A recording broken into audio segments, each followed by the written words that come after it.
here to discuss the Marquette Golden Eagles. I'm Josh Schlactus. And I'm Richard Prosser. And Marquette last year went 13-14, 8-11 in Big East play, losing in the first round to Georgetown. Looking to improve this season, they bring in former Texas head coach Shaka Smart. This Marquette team is going to look very different this year than it did last year.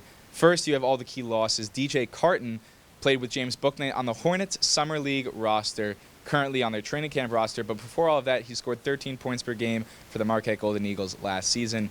Then you have transfer Dawson Garcia. He's a 6'11 forward, the best player on Marquette as a freshman last season. But as I said, he's transferring now to UNC.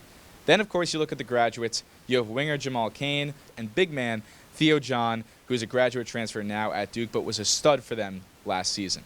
Now you look at the key additions, and it starts with transfers Olivier Maxence Prosper and Daryl Morcell, a name you may recognize from the Maryland game. He was the Big Ten Defensive Player of the Year last season for Maryland, a lockdown perimeter defender, playing a big role in our Round 64 loss. Then the fourth-ranked recruiting class in the Big East belongs to Marquette. They have 3 4-star recruits, including top 100 guard Stevie Mitchell, and then guard Amarian Ellis and forward David Joplin. And they have 2 other 3-star prospects to go along with that, including guard Cameron Jones and forward Keon Ejere. Looking at breakout prospects for this Golden Eagle team, you got to start with redshirt freshman Justin Lewis. He's a 6'7 forward who's 245 pounds. He's very athletic and moves very well for his size. His freshman year, he averaged 8 points per game and grabbed just under 6 boards a game. Coming into his second season, if he can improve his shooting, he can be a very lethal player.